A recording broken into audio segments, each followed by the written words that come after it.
Hey everyone, it's Nolan from Sync. Welcome to another episode of Modern Work Mondays. I am your host, Nolan Wheeler, and I've got, as always, with me, Mr. Microsoft, Mr.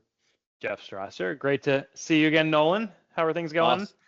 Awesome to see you. I'm glad you got away for a little rest and relaxation, and that's awesome. And we were talking to Ron Thurston before you took off there, and I think we ended that call talking about like, hey, store visits are so important. And then you had this brilliant idea about but what are those technologies that augment the store visit? We talk a little bit about like AI radio, but we also want to talk about like the robotic side. And we see sometimes the robot doing the go through the aisle thing, taking pictures or videos, whatever it's doing. Let's talk about that within Frontline.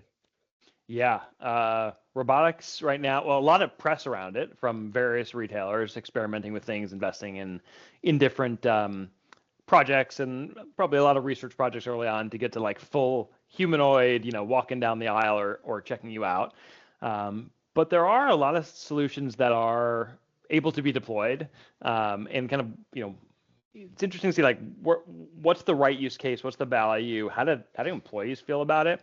I've seen some interesting things recently. I don't know if you've been in any of the airports you've been to now, these autonomous wheelchairs for moving, people who need wheelchair support from gate to gate. It's super creepy, but also like it really shows you that this stuff is real.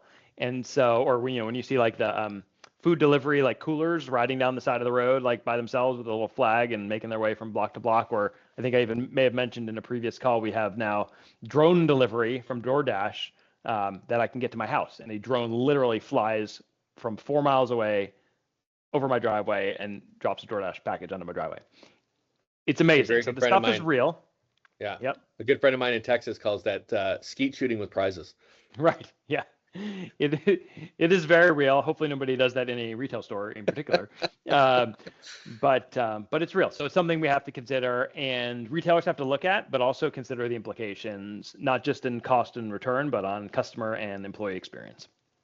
Yeah, 100%. Yeah, no, it's been really captivating to see some of the in-store robotics technologies as it pertains to like the image recognition side of the business.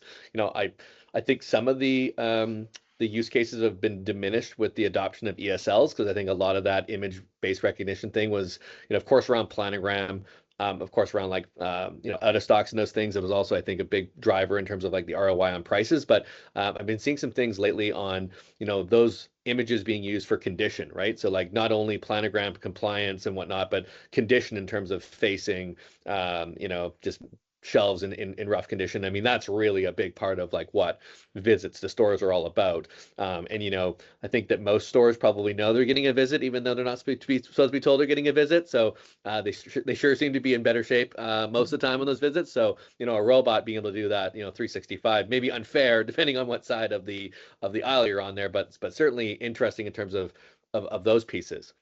Yeah, it is interesting because I always think about, one day in my retirement, the idea of opening a coffee shop or some sort of, small, mom and pop business of some sort. And, I find myself being so obsessive about how things look and operate, like if I were to own in my own house. So, my thinking is, if I have a store, if I'm not there 24/7, I don't know that I can handle it. And relying on somebody else to have that same level of quality, like that I would expect, and kind of the robot is the eyes and ears that can do that, right? But it is, it's kind of big brother on the employee base, but it is also like that's the job and the expectation of of the store leaders and the brand when they're making those investments. So it's interesting to think about like if you were looking for a job and in retail and you knew that this store had robots watching what you're doing, is that the first place you're going to go work? Yeah, it's fair. I mean, on the one side, these are very mundane tasks like whole counting, out of stock compliance, planogram compliance. Those are pretty mundane. I don't think everybody's really fighting for that one on the task list. So on the one side, it's that piece. But you're right. The other side of it is that do you want to be filling the shelf and then a robot buzzes behind you? I don't think or hope that they're using it for a performance based use case. But yeah, I mean, it's certainly early days. Let's say that. Early days, yeah. As much as technology is capable of, there's also so much so many other considerations that need to be taken into account, whether they're legal considerations or just, kind of moral considerations as we look at this type of technology. No, very cool. All right, well, we'll end it there. Looking at the robots going through the aisles, or in your case, in the airport, pushing folks around that need a hand. So I'll see you next Monday. Thanks so much, pal. Thanks, Nolan.